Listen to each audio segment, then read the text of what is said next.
Hello friends, मैं फिर से एक बार आपका स्वागत करता हूँ मेरे चैनल पर।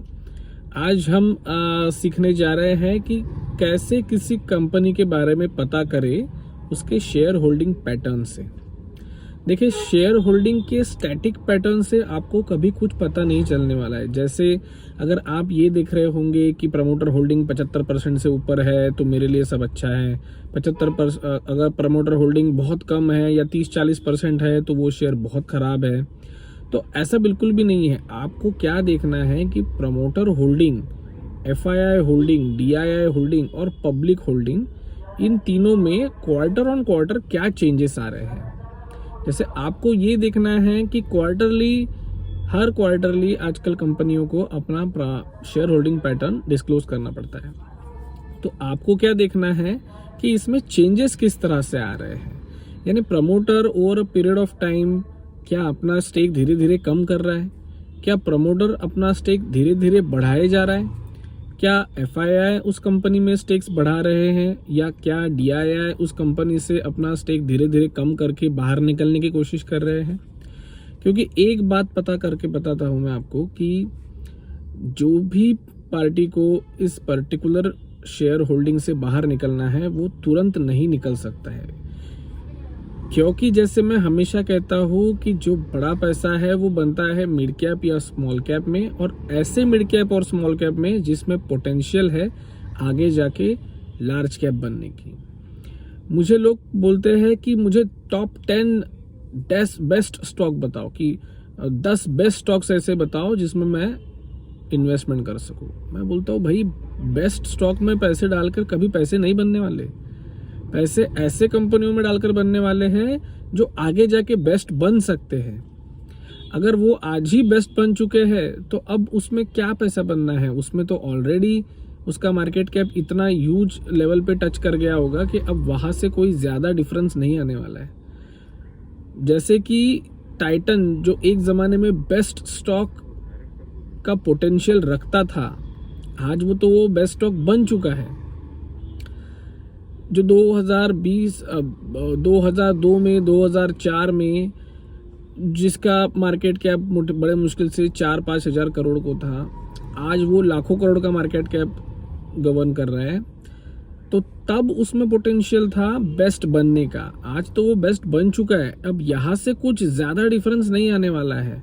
आपको 10-15% CAGR दे सकता है, लेकिन ये भी मुझे पता नहीं देगा कि नहीं देगा। तो मैं कोई फॉरवर्ड गाइडेंस तो नहीं दे सकता हूँ, लेकिन अब बड़ा पैसा उसमें बनना मुश्किल है। तो आपकी नज़र हमेशा होनी चाहिए छोटे मार्केट कैप की कंपनियों पर। बहुत ज़्यादा छोटे मार्केट कैप में जाने में रिस्क बहुत बढ़ जाती है, इसलिए मिड कैप या स्मॉल कैप लेवल तक अगर आप रहते हो तो वो आपके लिए अच्छा रहेगा। अब उस कंपनियों में आपको ये देखना है कि क्या ये कंपनी पोटेंशियल रखती है कि एक 10 गुना मार्केट कैप कर सके 10 साल में या 5 साल में। अब उसकी हिंट हमें शेयर होल्डिंग पैटर्न के चेंजेस से पता चलती है। तो चेंजेस से कैसे पता चलती है, अब मैं आपको कुछ एग्जांपल्स दूंगा। आप देखते रहिए कि इन कंपनियों में क्या हो रहा है पिछले कुछ 8-10 क्वार्टर से। तो हमारा पहला एग्जांपल जो है वो है, देखिए मैं आपको ये बगल वाले स्क्रीन पे ये दिखाऊंगा। फिलहाल के लिए मैं मेरे स्क्रीन पे देख रहा हूँ। तो जो पहला एग्जाम्पल है उसमें अगर हम देखते हैं, देखिए इस कंपनी का दिसंबर 21 से सितंबर 23 तक का मार्केट शेयर होल्डिंग पैटर्न आपको दिख रहा है। प्रमोटर होल्डिंग लगातार कम होते जा रही है। 67% थी, जो 65 हुई, फिर 63 हुई, फिर 60 हुई, फिर 59, 58 और अभी 55। यानी धीरे धीरे प्रमोटर इससे अपना बड़ा जो मेजर चंक है वो निकल के बाहर निकल रहा है। इसका मतलब प्रमोटर खुद कॉन्फिडेंट नहीं है कंपनी के प्रोस्पेक्ट्स में। ये जो स्टेक सेल हुआ है, क्या ये एफआईआई ने खरीदा है? नहीं। क्या ये डीआईआई ने खरीदा है? बिल्कुल नहीं। तो फिर ये खरीदा किसने है? ये पूरा होल्डिंग गया है पब्लिक के पास। पब्लिक की होल्डिंग जो 29% थी, 29% थी, वो बढ़कर हो गई है 41%। यानी ये टिपिकल डिस्ट्रीब्यूशन पैटर्न है। अब मैं इस कंपनी का नाम आपको नहीं बताऊंगा, वो आप ढूंढिए, आपको पता चल जाएगा। नेक्स्ट कंपनी हम लोग देखते हैं। इसमें भी प्रमोटर होल्डिंग जो है वो 73% से 66% पे आई है, जो कि 73% कंटिन्यूस थी मार्च 23 तक, लेकिन जून क्वार्टर में सडनली 7% स्टेक प्रमोटर ने बेच दिया। लेकिन इसमें देखने वाली बात है कि जो 7% स्टेक प्रमोटर ने बेचा वो पूरा का पूरा FII ने खरीद लिया है। तो इससे हम लोग इसको निगेटिव नहीं समझेंगे, इसको हम लोग न्यूट्रल पकड़ के चलेंगे, ना इससे कोई फर्क पड़ा है, फायदा हुआ है, नुकसान हुआ है। अब पब्लिक होल्डिंग देखते जाओ तो 24% से पब्लिक होल्डिंग आ गई है 21% से, यानी पब्लिक के पास के भी 3% शेयर FII DII ने खरीद लिए हैं और प्रमोटर के पास के भी 7% शेयर FII DII ने अपने पास में ले लिए हैं। तो इससे क्या पता चलता है? इससे ये पता चलता है कि FII DII के पास ऐसी कोई स्पेशल इंफॉर्मेशन है जिसके भरोसे वो इसमें स्टेक बढ़ाया जा रहा है। प्रमोटर की होल्डिंग अभी भी कोई सिग्निफिकेंटली कम हुई नहीं है। प्रमोटर ने कुछ पैसा शायद दे दिया है कि भैया हमको भी कुछ पैसे चाहिए, हमको हमारे पर्सनल कामों के लिए भी कुछ पैसे चाहिए, उसे शायद किसी और कामों के लिए पैसे लग रहे होंगे। तो इसका मतलब कि ये निगेटिव नहीं पकड़ा जाएगा। अब तीसरी कंपनी देखिए, इस कंपनी में प्रमोटर का स्टेक जो है वो बिल्कुल स्टेबल चल रहा है। 51% सितंबर में था 2021 में, 51% अभी भी है 2023 सितंबर में। लेकिन मज़े की बात देखिए, FII होल्डिंग 2% से सीधा 9% पे आ गई है। DII होल्डिंग 5% से सीधा 18% पे आ गई है। यानी इसमें बड़ा स्टेक, बड़ी पोजीशन बनाई जा रही है FII और DII से। जबकि पब्लिक की जो होल्डिंग है वो 42% से घटकर 21% आ गई है। शेयर अगर मैं आपको चार्ट पे दिखा सकता था तो ये शेयर इस पर्टिकुलर दौरान 3-4 गुना बढ़ चुका है ऑलरेडी। तो ये टिपिकल पैटर्न होते हैं शेयर होल्डिंग के पैटर्न, जिसमें FII DII अपने स्टेक्स बढ़ा रहे हैं, पब्लिक अपना स्टेक घटाए जा रही है। इसका मतलब पब्लिक अपना स्टेक दिए जा रही है FII DII को। अल्टीमेटली पैसा पब्लिक नहीं कमाने वाली है। जैसे कि जहाँ जहाँ पब्लिक स्टेक बढ़ रहा है वहाँ वहाँ मार्केट में शेयर का भाव गिर रहा है। आप पकड़ के चलो। अगली कंपनी देखते हैं। इस कंपनी में देखो, प्रमोटर के पास सिर्फ 24% स्टेक था सितंबर 2021 में, जो बढ़कर उसने बढ़ा दिया 34%, यानी 10% स्टेक उसने मार्केट से खरीद लिया। साथ में FII और DII ने भी अपना स्टेक बिल्कुल मामूली तरीके से बढ़ाया है। तो स्टेक कम किसका हुआ है? जो पब्लिक होल्डिंग 75% थी वो अब 64% हो गई, यानी 11% पब्लिक ने शेयर अपने बांट दी है वापस। तो ये अगेन एक पॉजिटिव पकड़ा जाएगा, ये भी कंपनी के लिए पॉजिटिव पकड़ा जाएगा कि जहां प्रोमोटर्स अपने स्टेक बढ़ाए जा रही है। नेक्स्ट कंपनी देखिए, यहाँ पे प्रमोटर ने अपना स्टेक 60 से घटाकर 57% किया है over a period of 3 years, over a period of 2 years, यानी कम से कम 8-10 क्वार्टर में 3% स्टेक प्रमोटर ने बेच दिया है। लेकिन FII होल्डिंग और DII होल्डिंग देखोगे तो वो बढ़ गई है 5% से 10% तक और 17% से 18% तक। अगेन पब्लिक होल्डिंग कहाँ पे है?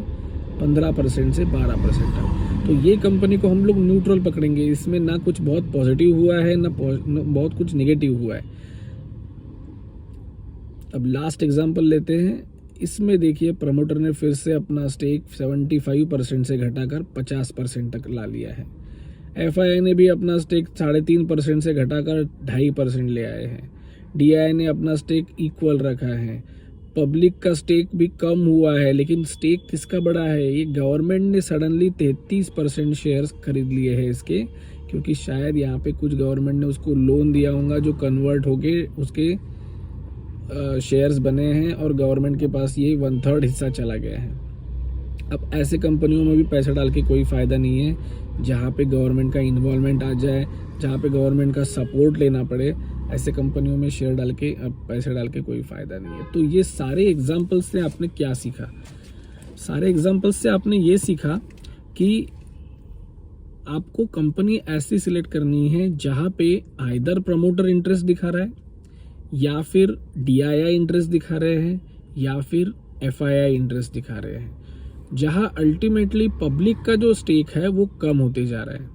पब्लिक का स्टेक जहां पे कम होते जाएगा, उस कंपनी के शेयर स्ट्रॉन्ग हैंड्स में जा रहे हैं।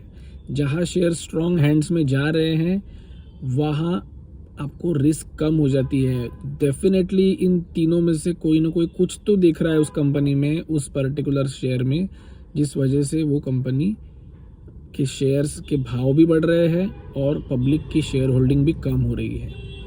ऐसे कंपनियों से स्पेसिफिकली दूर रहिए जिस पे बिल्कुल डाउट लीजिए, जहाँ पे promoters over a period of time अपना स्टेक निकाल के भाग रहा है और वो ले कोई भी नहीं रहा है, ना वो एफआईआई ले रहा है ना वो डीआईआई ले रहा है, वो ले रहा है तो पब्लिक ले रही है जो ओपन मार्केट से खरीद रही है जस्ट बिकॉज कि शेयर सस्ता मिल रहा है इसलिए वो खरीदे जा रही है।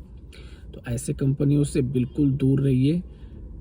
अपना शेयर सिलेक्ट करते वक्त इस पर्टिकुलर पैटर्न को ऑब्जर्व कीजिए कि क्या उसमें कोई इंस्टीट्यूशनल बायर्स आ रहे हैं, क्या उसमें प्रमोटर बाय करते जा रहा है और क्या उसका पब्लिक होल्डिंग धीरे धीरे कम होते जा रहा है। जितना पब्लिक होल्डिंग कम होते जाएगी उतना उस पर्टिकुलर शेयर में आगे जाके राइज आने के चांसेस बढ़ते जाएंगे। तो ये एक पैरामीटर है आपके शेयर को सिलेक्ट करने का लॉन्ग टर्म के लिए।